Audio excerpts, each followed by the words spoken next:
শ্ৰদ্ধাৰ ৰাইজ, যোৱা 3টা বছৰত আমাৰ ৰাজ্যখনে অভূতপূৰ্ব উন্নয়নৰ পথ দেখিছে। কোনেও কল্পনা কৰা নাছিল যে অসমৰ প্ৰতিখন জিলাতে এখনকৈ মেডিকেল কলেজ সম্ভৱ। কোনেও কল্পনা কৰা নাছিলে যে অসমৰ প্ৰতিখন জিলাতে এখনকৈ বিশ্ববিদ্যালয় সম্ভৱ। কোনেও কল্পনা কৰা নাছিলে যে মাজুলীৰ পৰা যোৰহাটলৈও দলং বনোৱা সম্ভৱ আৰু মাজুলীৰ পৰা একেলগে লখিমপুৰলৈও ব্ৰিজ বনোৱা সম্ভৱ। কোনেও চিন্তা কৰা নাছিলে যে একেটা বছৰতে শদিয়া ঢলাৰ দলঙৰ কামো সম্পূৰ্ণ হ'ব, এটা বছৰতে বগী নদীৰ ওপৰতো দলং সম্পূৰ্ণ হ'ব। কোনেও কল্পনা কৰা নাছিলে যে আমাৰ ৰাজ্যখনে কাজিৰঙাৰ ওপৰত 32 কিলোমিটাৰৰ উৰণীয়া সেতু দেখিবলৈ পাব। কোনেও কল্পনা কৰা নাছিলে যে নুমলীগড়ৰ পৰা গোলাঘাটৰ কমাৰ বন্ধলৈ ব্ৰহ্মপুত্ৰৰ তলেদি সুৰংগ ৰেল আৰু গাড়ী যাব পৰা সুৰংগ নিৰ্মাণ হ'ব। কোনেও কল্পনা কৰা নাছিলে যে কলীয়া ভোমোৰা দলঙৰ লগত আৰু এখন দলং নতুনকৈ নিৰ্মাণ হ'ব।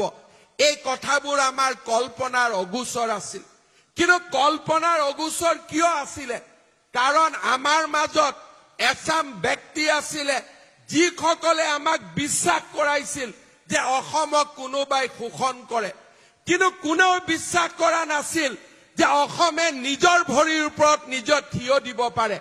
কোনেও কল্পনা কৰিব পৰা নাছিল যে এখন আত্মবিশ্বাসী অসমক সমগ্ৰ ভাৰতবৰ্ষই সমৰ্থন কৰিব। কোনেও কল্পনা কৰা নাছিলে যে এখন বিদ্যানুৰাগী সাংস্কৃতিক প্ৰেমী ৰাজ্যক সমগ্ৰ ভাৰতবৰ্ষই থিয় হৈ সমৰ্থন কৰিব। প্ৰধানমন্ত্ৰী নৰেন্দ্ৰ মোদী ডাঙৰীয়াক মই সাক্ষাৎ কৰিছিলো। বিশ্ব ঐতিহ্যৰ ক্ষেত্ৰৰ বাবে 2টাকৈ নাম আছিলে। তেখেতৰ বাৰাণসী সমষ্টিৰ সাৰনাথ আৰু চৰাইদেউ ঐতিহ্য ক্ষেত্ৰ। প্ৰধানমন্ত্ৰী ডাঙৰীয়াক মই কৈছিলো যে 600 বছৰীয়া আহোম সাম্ৰাজ্যৰ স্বীকৃতিৰ প্ৰয়োজন।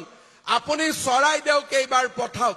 প্ৰধানমন্ত্ৰী ডাঙৰীয়াই এটাও শব্দ প্ৰতিবাদ নকৰাকৈ চৰাইদেউক ভাৰতৰ একমাত্ৰ বিশ্ব ঐতিহ্য ক্ষেত্ৰ ৰূপে তেখেতে মনোনীত কৰিছিল। কোনেও কল্পনা কৰা নাছিল যে অসমৰ শৌৰ্য বীৰ্যৰ প্ৰতীক লাচিত বৰফুকনৰ গ্ৰন্থ ভাৰতৰ 26টা ভাষালৈ ৰূপান্তৰ হ'ব পাৰে। কোনেও কল্পনা কৰা নাছিল যে হোলোঙা পাৰত লাচিতৰ সেই সুবিশাল প্ৰতিমূৰ্তি নিৰ্মাণ হ'ব পাৰে। কোনেও কল্পনা কৰিব পৰা নাছিল যে এইখন চৰকাৰৰ দিনতে স্বৰ্গদেউ চাওলুং চুকাফাৰ নামতো বিশ্ববিদ্যালয়ৰ কল্পনা আৰম্ভ হ'ব পাৰে। কনকলতা বৰুৱাৰ নামতো ৰাজ্যিক বিশ্ববিদ্যালয় স্থাপনৰ কল্পনা হ'ব পাৰে। কেৱল মাত্ৰ 3টা বছৰৰ আন্দোলন বিবৰ্জিত পৰিৱেশে অসমক এক নতুন দিগন্তলৈ লৈ গ'ল। আজি মাত্ৰ 3টা বছৰৰ শান্তিয়ে আমাৰ ৰাজ্যখনক এক নতুন বিকাশৰ যজ্ঞলৈ লৈ গ'ল।